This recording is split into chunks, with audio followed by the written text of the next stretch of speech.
Hello everyone, welcome to another Do-It-Yourself or Tinker Tuesday, where we go about fixing the things that are broken in a few episodes as possible and try to keep it simple, well, lately. So I have a question. Have you ever wanted to bring something as powerful as a gaming PC with you, but concerned with traveling long distances with it, going through airports, or just simply having it in a rickety car?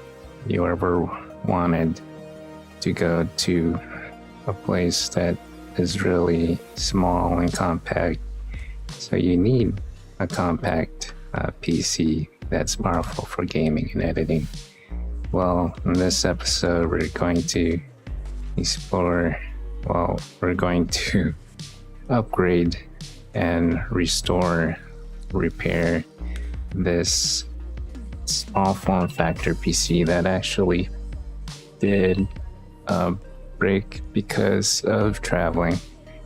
The power supply blew out after it got water damage. I have really bad problems with water damage, but let me tell you about the story of this PC. This PC was funded by community, two members who wanted to build it for somebody, and they wouldn't tell me who, but for 6 months of purchasing the different parts, a lot of these parts are custom made from a company called Small Form Factor Computers, or I think it's called NFC or SFC, and they ordered the parts piece by piece, and they're custom made and machined. And after the end of 6 months, they said that this PC was gonna go to me.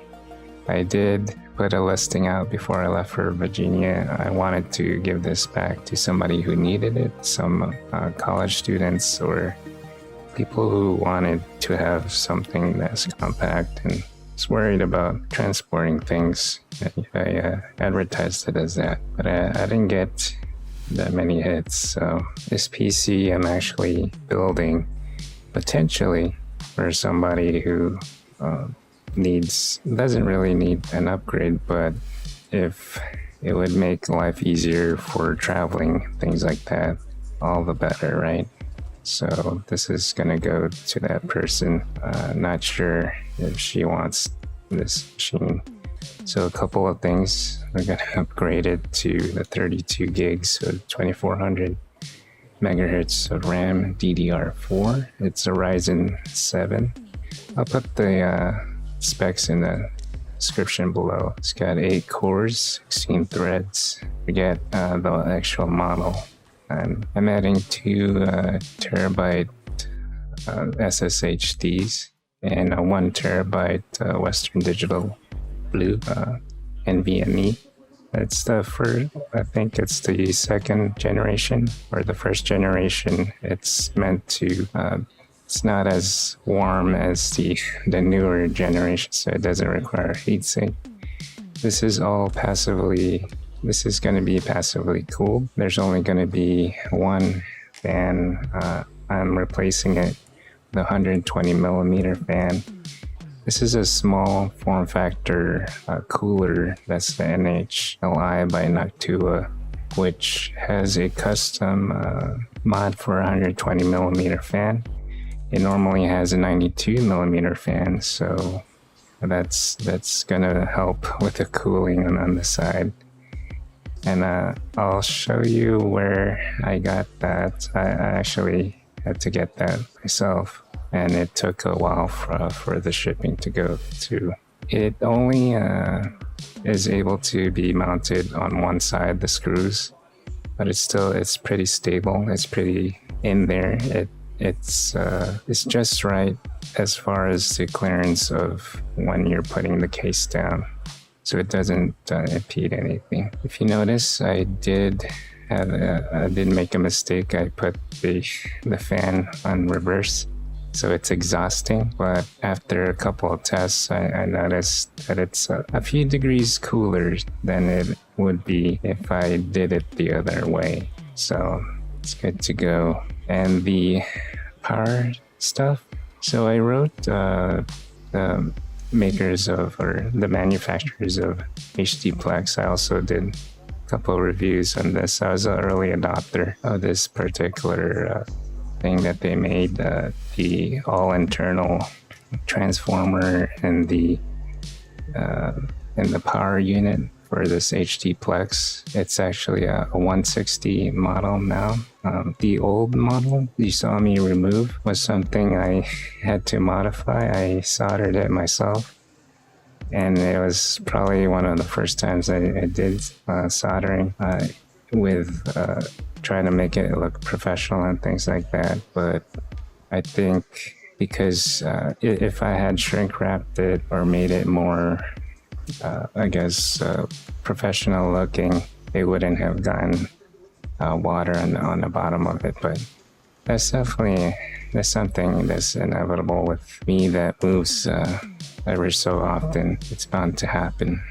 So I'm routing everything in the case, making sure everything is at the clearance.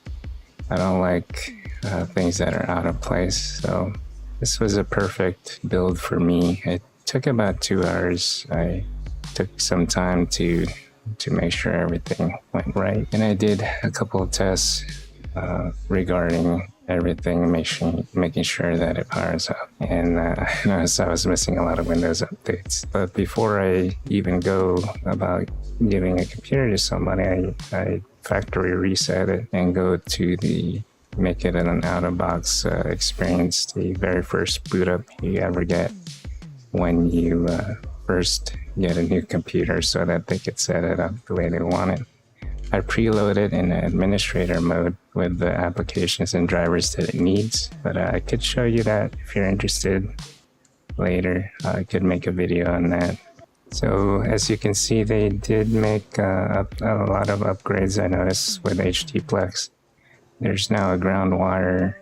They made the screws that mount on the case, on this particular case, a bit more flush with the metal thing so it doesn't scratch the silver, and it looks pretty good. It's compact, and they made it modular so I don't have to solder anything. So they definitely listened to my inputs. I'm pretty glad with this company that sent me these things. Also, the movers lost my little pegs for mounting it horizontally. You can actually lay it flat down. If you have the space, you could put it underneath the monitor. And it's strong enough to support the monitor too, but I wouldn't recommend it because it needs the airflow. Anyway, this is all the time that we have. I hope everyone had a great holiday, safe holiday, and if you ever have any questions about do-it-yourself, or if you're going through something where you need some parts, you can reach out to me. I am open on the Discord and other social media. Anyway, if you like this video, hit the like button. If you want to see future videos like this, hit the subscribe button, or you can join. I do have members only videos from past builds. Thank you all for watching. See you in 3 days. This is Nezodam signing out. Take care, stay safe, and remember, you're essential.